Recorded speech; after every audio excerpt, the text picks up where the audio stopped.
Hello, my name is Krishna, and I'm the owner of the Starting Story podcast, a podcast where I've spoken to more than 60 founders and CEOs around the world on topics such as business improvement, life improvement, and success.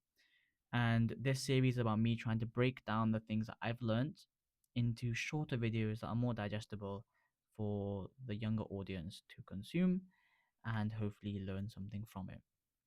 Today's video is about something that's really close to my heart, something that is mirrored by all of the guests on my podcast. And it's about needing perfection when you're trying to start a business. Or shall I say, the problem with needing too much perfection when trying to start a business. Why is it a problem? Because we as humans naturally want to feel perfect. We want to feel completely ready before we take action. We want to feel like we have a group of people around us that are willing to support, that can understand the way we think, that can feel the same things.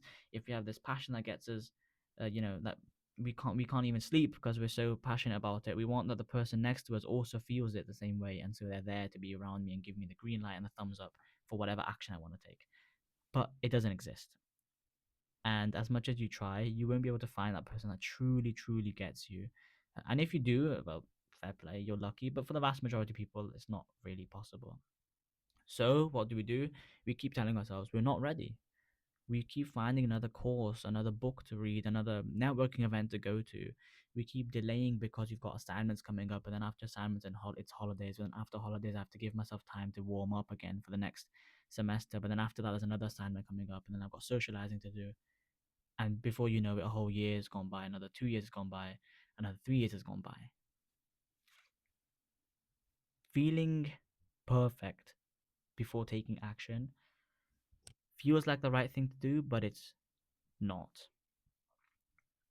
Because it's impossible to feel perfect, because it's the action that creates the perfection, not the other way around.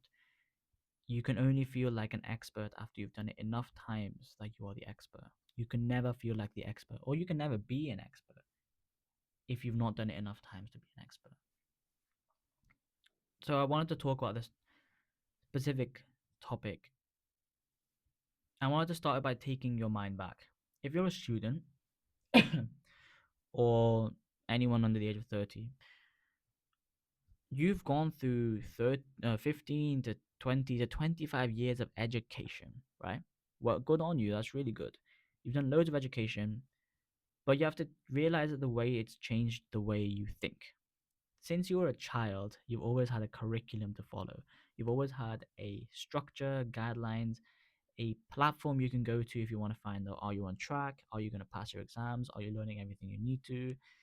Um, you know that if someone next to you does the same thing as you, you'll probably both pass. If someone doesn't do the same thing as the criteria says, they won't pass. It's very binary in that sense. As soon as you try to start something on your own, whether it be a project or a business, you realize that you lose that curriculum. You kind of become in the middle of it. You don't have that framework, those guidelines you can rely upon to tell you, am I taking the right step to success? Will this guarantee me to pass? Am I learning all I need to? And we know that learning never ends. And so we keep telling ourselves, well, I can keep learning, I can keep learning, I can keep learning. Because it's uncomfortable. It's like this liminal space, right? Of like, how much do I need to learn to succeed? And then when do I take action to succeed? And is success even possible for me? And is it built for me? What if a stable job is better? Should I be going for things like business? Why am I taking the risk? I'm young. I should be enjoying my life. All these things, they keep ruminating around your brain and they get you thinking. And I'm here to just say, if you don't want to think too much, take the action. Take the next step. Push yourself out of your comfort zone, because all those questions you have, the only way they'll be answered is if you just take the action and see what the feedback is you get. It sounds scary, I know, and even I have to manually push myself sometimes to be like, right, well, with this networking event, you're going to, whether you like it or not, or this podcast episode, you're going to record whether you want to or not. You have to push yourself sometimes, but I already know that if you're watching this video and you're someone who wants to achieve something, you're not afraid of pushing yourself every once in a while. So There's loads of ways you can go about this, and I don't have enough time to kind of go through all of them. But one way that I try to think of it is saying no to anything you're creating. If someone says no to it, it's not like they've said no to you as a person. Even though I know you've put your heart and soul into this project and this product you've created, and you really want it to succeed, and you feel like this has got to be the thing that makes me money, or whatever your goal is. It might not be money, it might be whatever gives me satisfaction, safety, security, money, whatever it is. But if someone says no to that, it's not a no to you. If someone rejects your sales script, if someone rejects your website, if someone looks at your portfolio and says, not good enough for me, they've not said that you're a terrible person. It's just that doesn't quite sit with them, which is fine because even the best people in the world have some things they don't like. So you can't please everyone. Yeah. So if you can keep that in mind, if you are scared of taking action, the rejection is not a no to you at all, right? And you can keep telling yourself that.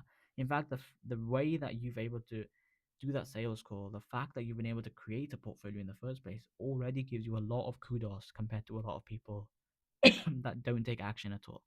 Keep that as a fuel to your fire. Don't let it burn out. We have to also remember that perfectionism in general we use as a shield, and it's a shield to ourselves in case we get hurt. And it's a biological shield. It's something that we can reprogram. We tell ourselves that if we're not perfect, it's not good enough, we can't start. It's okay. We just have to address it. Sometimes, if you don't address the emotion you're feeling, you end up letting it consume you.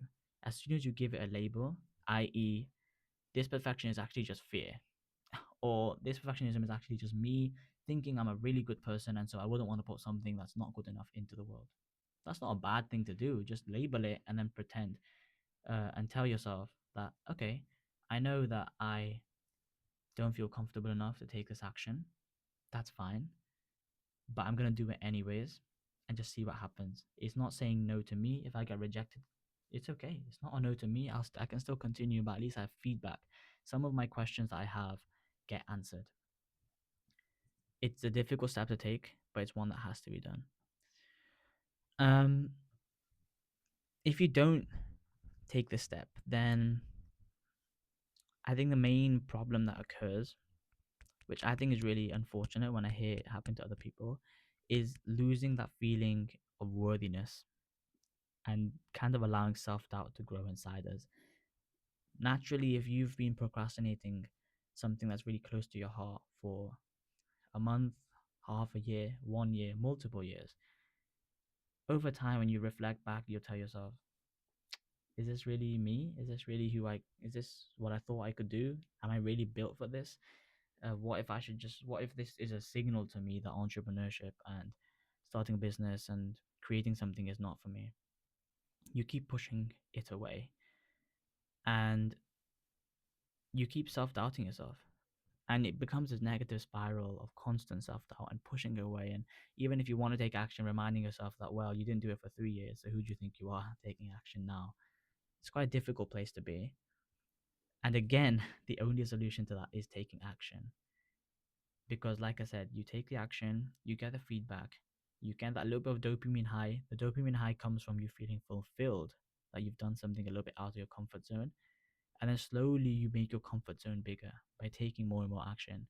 That is the only way to turn this negative spiral into a positive spiral. Action leads to feedback, feedback leads to knowing what's the next best thing to do. Next best thing to do means take the action. Wait for the feedback. What's the next best thing to do? Constant cycle, constant cycle, constant cycle. Every single person you see around you, even that person you think is really, really calm, collected, but still successful, has this cycle of taking the action, waiting for the feedback, seeing what the next best thing is to do, taking action, waiting for feedback. Continual cycle. So ultimately, I'd say if you're a young founder, someone who wants to improve your life in business, you kind of fluctuate between these two modes of I'm not good enough for it, or that I'm not good enough for what I'm building, or what would happen if I don't build this and I have nothing in my hands. You want to build something, but then keep reminding yourself you're not good enough. But at the same time, you don't want to not build something and then become, you know, become a loser, for lack of a better word. So you keep fluctuating between these two, not allowing yourself to just accept that taking the action would get you out of that and move you to a better place. So if there's one thing I would say to you, it's try to not be try to be someone who's much more analytical and just analyze what are the things that are holding you back. What are the excuses you keep telling yourself that are pushing you away from the person you want to be? And once you figure them out, you'll be able to identify what you can do, tiny, tiny steps at a time, to take you forward to the place you want to be, the goals you want to achieve, the success you want to reach, the people you want to meet, the money you want to make. Take those tiny steps at a time, slightly out of your comfort zone. Slowly build that comfort zone out and feel the happiness of fulfillment that comes from knowing that you took a step in the right direction, no matter how difficult it was. As I said, just remind yourself taking the action and feeling a no, getting a rejection is not a no to you, it's just a no to the product or something you've created. But it's essential feedback to then improve and be better off. If you wouldn't have taken the action, you would never have gotten that feedback and you'd still be back at square one. So, thank you for listening to the video. If you want to find out more about these insights and where I get them from, then I have my own Skool community where you can join for free. And this is where I have my own guests, international guests that maybe you would never have been able to meet ever before. You can talk to them directly, get insights, and gain more videos and stuff that I create, with further chance for live events, online events, and also further worksheets and courses that I'll be creating. So here's to your success. I wish you the best. Thank you for listening, and I look forward to seeing you in the next video.